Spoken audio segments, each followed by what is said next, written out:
இன்னைக்கு நாம ரொம்பவே சத்தான ராகி சிமிலி அதாவது ராகி லட்டு தான் ஃப்ரெண்ட்ஸ் பண்ண போகிறோம். வாங்க பண்ணலாம். Hello friends, welcome to my lovable recipes. நம்ம வீட்டிலே யூஸ் பண்ணோம்ல ஃப்ரெண்ட்ஸ், அந்த மாதிரி நான் ஒரு கிண்ணம் எடுத்திருக்கேன். இன்றைக்கி நான் இது தான் மெஷரிங் கப்பாக யூஸ் பண்ண போகிறேன். இந்த கப்புக்கு 2 கப் நான் ராகி மாவு அளந்து ஒரு பாத்திரத்துக்கு சேர்த்துக்கிறேன். இதுக்கு தேவையான அளவுக்கு ஒரு அரை ஸ்பூன் நான் உப்பு சேர்த்துக்கிறேன். இப்போது இதில் கொஞ்சம் கொஞ்சமாக தண்ணி சேர்த்து நல்லா மொத்தமாக விரவிக்கிடலாம் ஃப்ரெண்ட்ஸ். தண்ணியை மொத்தமாக சேர்த்துறாதீங்க. தண்ணியை கொஞ்சம் கொஞ்சமாக ஊற்றி மாவு மொத்தமாக இழுத்து விட்டு விரவணும். இதை எந்த அளவுக்கு விரவணும் அப்படின்னா, சப்பாத்தி மாவு விரவுவோம்ல ஃப்ரெண்ட்ஸ், அதை விட கொஞ்சம் தண்ணி எக்ஸ்ட்ரா ஊற்றி மாவு நல்லா லூஸாக இருக்கிற மாதிரி விரவிக்கிடலாம்.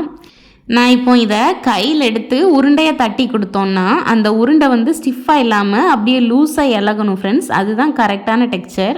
இப்படி இருந்தால் தான் நமக்கு அடை கரெக்டாக தட்டி தர முடியும். இப்போது இந்த மாவை நான் 3 பங்காக பிரிச்சுக்கிறேன் ஃப்ரெண்ட்ஸ்.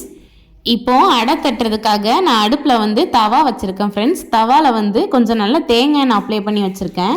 நீங்கள் வேணும்னா நெய் கூட தடவிக்கிடலாம். இப்போ கொஞ்சமாக மாவு எடுத்து கையில் நல்லா உருட்டி கொடுத்து இந்த மாதிரி தோசைக்கல்லையும் வச்சு நான் நல்லா தட்டி கொடுத்துக்கிறேன். உங்களுக்கு இந்த மாதிரி டைரெக்டாக தோசைக்கல்ல போடுறதுக்கு கொஞ்சம் சிரமமாக இருந்ததுன்னா வாழையில் அப்படி இல்லது எண்ணெய் பேக்கெட் கூட யூஸ் பண்ணி இந்த மாதிரி தட்டிட்டு அதுக்கப்புறமா தோசைக்கல்லுக்கு மாற்றிக்கிடலாம் ஃப்ரெண்ட்ஸ். அடியில் ஓரளவுக்கு நல்லா வெந்ததுக்கு அப்புறமா ஒரு அரை ஸ்பூன் தேங்காய் எண்ணெயை இந்த மாதிரி அடைக்கு மேலே நான் ஊற்றி விட்டுக்கிறேன் ஃப்ரெண்ட்ஸ். ஊற்றிட்டு அந்த கரண்டியோட பின்பக்கத்தை வச்சு நல்லா நான் ஸ்ப்ரெட் பண்ணிக்கிறேன். எண்ணெயை நல்லா தேய்ச்சதுக்கு அப்புறமா நம்ம இதை 2வது பக்கம் திருப்பி விட்டுக்கிடலாம். பாருங்கள் ஃப்ரெண்ட்ஸ், அடியில் நல்லா இந்த அளவுக்கு வேகணும். இப்போது 2வது பக்கமும் ஒரு 2 நிமிஷத்தில் நல்லா வெந்துடும். 2 பக்கமும் வெந்ததுக்கப்புறமா இப்போ நம்ம அடைய வெளியே எடுத்துடலாம். இப்போ நம்மளோட 2வது பேட்சும் இதே மாதிரி போட்டுக்கிடலாம். நம்ம இந்த ராகியை நல்லா வேக வைக்கணும் ஃப்ரெண்ட்ஸ். அப்போ தான் அது சீக்கிரம் கெட்டு போகாது, நல்லா டேஸ்ட்டாகவும் இருக்கும். இதே மாதிரி மாவு எல்லாத்தையுமே அடையாக தட்டி எடுத்துக்கிடலாம் ஃப்ரெண்ட்ஸ். இப்போ அடுப்பில் நான் ஒரு பேன் வச்சுக்கிறேன். நான் ராகி எழுந்த கப்புக்கு 1 கப் வறுக்காத வேர்க்கடலை எடுத்துருக்கிறேன் ஃப்ரெண்ட்ஸ், பச்சை வேர்க்கடலை. உங்கள்கிட்ட வறுத்த வேர்க்கடலை இருந்தது அப்படின்னா நீங்கள் அப்படியே தொலியை உரிச்சிட்டு சேர்த்துக்கிடலாம். இதை நல்லா மணம் வர அளவுக்கு வறுத்துக்கிறணும் ஃப்ரெண்ட்ஸ்.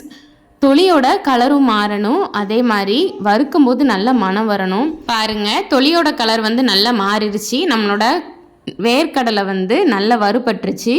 இப்போ இதை நல்லா ஆற வச்சுக்கிடலாம் ஃப்ரெண்ட்ஸ். இப்போது நான் அடையாக எல்லா மாவையுமே தட்டி எடுத்துட்டேன். இது நல்லா ஆறுனதுக்கப்புறமா அந்த மாதிரி குட்டி குட்டியாக நான் பிச்சு வச்சுருக்கேன் ஃப்ரெண்ட்ஸ். இப்போ பிச்சு அவ்வளோத்தையுமே நான் மிக்ஸி ஜாருக்குள்ளே சேர்த்துக்கிறேன். சேர்த்துட்டு நல்ல பவுடராக நான் திரித்து எடுக்க போகிறேன் ஃப்ரெண்ட்ஸ். இதை நல்ல பவுடராக திரிச்சதுக்கப்புறமா ஒரு அகலமான பாத்திரத்துக்கு மாற்றிக்கிடலாம். வேர்க்கடலையும் நல்லா ஆறுனதுக்கப்புறமா தொலி எல்லாத்தையுமே நீக்கிட்டு நல்லா 1-2 உடச்சிக்கிறேன். உடைக்கட்டினாலும் ஒன்றும் பிரச்சனை இல்லை. இப்போ இதை மிக்ஸி ஜாருக்குள்ளே சேர்த்துக்கிடலாம். இப்போ இதை நம்ம திரிக்கணும். கொஞ்சம் பரப்பரன்னு திரிக்கணும் ஃப்ரெண்ட்ஸ், ரொம்ப பட்டாக திரிச்சிட வேண்டாம். கொஞ்சம் பரப்பரன்னு இருந்தால் தான் நமக்கு சாப்பிடும்போது கடிப்படும், அதோட டேஸ்ட் நல்லா ஃபீல் ஆகும். பாருங்கள், இப்போ இதையும் அரைச்சிடலாம். பாருங்கள் ஃப்ரெண்ட்ஸ், எந்த அளவுக்கு அரைச்சிருக்கேன், இந்த மாதிரி தான் அரைக்கணும். இப்போ இதையுமே ராகி சேர்த்துருந்தோம்ல ஒரு பாத்திரம், அந்த பாத்திரத்துக்கு மாற்றிக்கிடலாம் ஃப்ரெண்ட்ஸ். இனிப்புக்காக இன்றைக்கி நம்ம வெல்லம் சேர்த்துக்கிடலாம். வெல்லத்தை நல்லா இடித்து பவுடராக நான் மெஷர் பண்ணோம்ல ஒரு கப்பு, அந்த கப்புக்கு 1.25 கப்பு அளந்து நான் இதே பாத்திரத்துக்குள்ளே சேர்த்துக்கிறேன் ஃப்ரெண்ட்ஸ். நம்ம இதில் நெய் எதுவுமே சேர்க்க வேண்டாம். நம்ம நல்ல கைகளால் அழுத்தம் கொடுத்து மொத்தமாக பிசையணும் ஃப்ரெண்ட்ஸ். ஃபஸ்ட்டு நல்லா மிக்ஸ் பண்ணிவிட்டு அதுக்கப்புறமா நம்ம நல்லா பிசைஞ்சிக்கிடலாம். கைகளால் அழுத்தம் கொடுக்கும்போது நம்ம கையில் உள்ள சூடு வெல்லத்தில் பட்டு வெல்லம் இலகி நல்லா ராகியோட மிக்ஸ் ஆகும் ஃப்ரெண்ட்ஸ். பாருங்கள், நல்லா இந்த அளவுக்கு மிக்ஸ் பண்ணிக்கிடலாம். நீங்கள் இனிப்பு தாராளமாக சாப்பிடுவீங்கன்னா 1.5 கப் வெல்லம் சேர்த்துக்கிடலாம். நார்மலாக சாப்பிடுவீங்க அப்படின்னா இந்த மாதிரி 1.25 கப் சேர்த்துக்கிடலாம். இல்லை எனக்கு லோவாக தான் சுகர் வேணும் அப்படின்னா 1 கப் சேர்த்துக்கிடலாம். இப்போ பாருங்கள் ஃப்ரெண்ட்ஸ், நான் கையில் எடுத்து காட்டியிருக்கேன். இந்த மாதிரி நல்லா டைட்டாக இருக்கணும் நம்மளோட பேட்டர். இப்போ இதை நம்ம தேவைக்கு ஏற்றாப்புல கொஞ்சமாக எடுத்து உருண்டை பிடிச்சிக்கிடலாம். இப்போ இந்த உருண்டையை நல்லா பிடிச்சிட்டு நம்ம வேற ஒரு பிளேட்டுக்கு மாற்றிடலாம் ஃப்ரெண்ட்ஸ். இதே மாதிரி நம்ம எல்லாத்தையுமே உருண்டையாக பிடிச்சிக்கிடலாம். ராகிலையும் அதுக்கப்புறம் நிலக்கடலையிலையும் நம்ம உடம்புக்கு தேவையான நிறைய சத்துக்களும் எனர்ஜியும் இருக்குது ஃப்ரெண்ட்ஸ். இதை நம்ம டெய்லி ஒவ்வொன்று சாப்பிட்டோன்னா நமக்கு எந்த ஒரு பிரச்சனையுமே வராது. ப்ரெஷர், அதுக்கப்புறம் பேட் கொலஸ்ட்ரால் சேர்றது, அதுக்கப்புறம் இதயம் சம்மந்தமாக பிரச்சனை, சுவாச சம்மந்தமாக பிரச்சனை, இது எதுவுமே வராது.